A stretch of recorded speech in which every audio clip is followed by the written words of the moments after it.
এই বছর জানুয়ারি মাস থেকে এই মাস পর্যন্ত মানে জুন মাস পর্যন্ত যতগুলো বাংলা সিনেমা বেরিয়েছে বা উল্লেখযোগ্য যে সমস্ত বাংলা সিনেমা বেরিয়েছে সেই সমস্ত বাংলা সিনেমার ন্যাশনাল প্লেক্সে কত কালেকশন করেছে সেই বিষয়ে আজকে আমি আপনাদেরকে ডিটেলসে দেব। দেখুন, অনেকে বলে থাকে যে ন্যাশনাল প্লেক্স যত টাকা কালেকশন করে সেই হিসাবে কিন্তু তারা ঠিক করে নেয় কোন সিনেমা কিরকম চলেছে, কিন্তু এটা আদৌ একদম ঠিক নয় যে ন্যাশনাল প্লেক্সে ভালো পারফরমেন্স করছে মানে সেই সিনেমাটা হিট হয়ে গেছে বা সেই সিনেমাটাই সবচেয়ে বেশি কালেকশন করেছে। 99% ক্ষেত্রে দেখা যায় যে বাংলাতে বর্তমানে যে এরকম সিনেমাগুলো তৈরি হচ্ছে সেগুলো কিন্তু মূলত কলকাতা কেন্দ্রিক, এবং সেই সিনেমাগুলোই কিন্তু দেখা যায় যে মাল্টিপ্লেক্সে বা ন্যাশনাল প্লেক্সে ভালো পারফরমেন্স করে ফেলে, কিন্তু মির্জা বা বুমেরাং সেগুলো কিন্তু এর চেয়ে অনেক বেশি কালেকশন করে, কিন্তু ন্যাশনাল প্লেক্সে এর চেয়ে কম কালেকশন করে।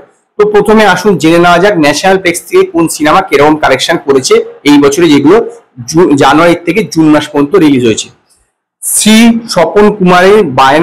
স্বপন কুমারের বাদামি হায়নার কবলে 16 লক্ষ টাকা কালেকশন করেছে ন্যাশনাল প্লেক্স থেকে। ন্যাশনাল প্লেক্স থেকে মানে হচ্ছে পিভিআর, আইনক্স এবং সিনোপলিস। তারপর হচ্ছে পারিয়া হচ্ছে 14 লক্ষ টাকা, ভূতপুরি হচ্ছে কালেকশন করেছে 15 লক্ষ টাকা। তারপরে হচ্ছে অতি উত্তম কালেকশন করেছে হচ্ছে 55 লক্ষ টাকা, 50 লক্ষ টাকা। তারপরে মির্জা কালেকশন করেছে 13 লক্ষ টাকা। ভেবে দেখুন, মির্জা ন্যাশনাল প্লেক্স থেকে মাত্র 13 লক্ষ টাকা কালেকশন করেছে, কিন্তু যদি পুরো ওভারঅল কালেকশন দেখেন তাই কিন্তু 1,60 থেকে 70 লক্ষ টাকা কিন্তু কালেকশন করেছে। তারপরে হচ্ছে আলাপ 26 লক্ষ টাকা, দাবারু 20 লক্ষ টাকা। এটা আমাদের গল্প সিনেমাটা কিরকম হয়েছে সেটা তো আপনারা জানেনই। তো সেই সিনেমাটা 68 লক্ষ টাকা কালেকশন করেছে ন্যাশনাল প্লেক্স থেকে।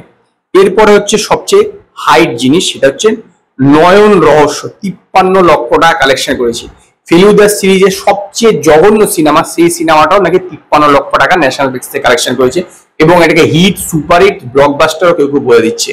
তার মানে বুঝুন যে কিরকম অ্যাকচুয়ালি দশা।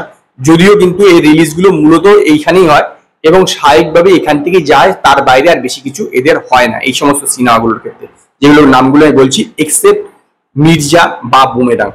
তারপরে আসছে হচ্ছে বুমেরাং, যেটা এখনো চলছে, অলরেডি 27 লক্ষ টাকা কালেকশন করেছে 3 সপ্তাহের শেষে। অযোগ্য 81 লক্ষ টাকা কালেকশন করেছে 3 সপ্তাহের শেষে, এবং অথই হচ্ছে 2 সপ্তাহের শেষে কালেকশন করেছে 23 লক্ষ টাকা। তো স্বাভাবিকভাবেই আপনারা পুরোটা শুনলেন, এখানে কিন্তু সবচেয়ে বেশি কালেকশন যদি দেখা হয় তাহলে দেখতে হবে যে অযোগ্য কালেকশন হচ্ছে 81 লক্ষ টাকা, তারপরে এটা আমাদের গল্প 68 লক্ষ টাকা। তাহলে কি এই 6 মাসের সবচেয়ে হিট সিনেমা সবচেয়ে বেশি কালেকশন করেছে অযোগ্য, তারপরে এটা আমাদের গল্প, এটা কি বিশ্বাসযোগ্য? আপনারাও নিশ্চিত বিশ্বাস করবেন না, কারণ যে এই সিনেমাগুলো কিন্তু শুধুমাত্র ন্যাশনাল প্লেক্সের বাইরে কিন্তু সেরকম কিছু একটা কালেকশন করতেই পারেনি।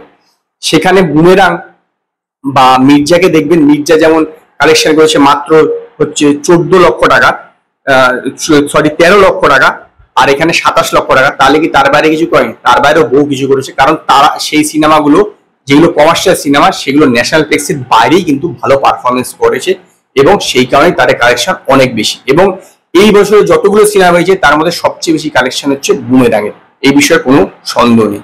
তো আজকে এই পর্যন্ত। যদি আপনাদের এই ভিডিওটি পছন্দ হয় ভিডিওটিকে লাইক করুন, কমেন্ট করুন, শেয়ার করুন, আর নতুন আপডেটের জন্য আমার চ্যানেলকে সাবস্ক্রাইব করুন।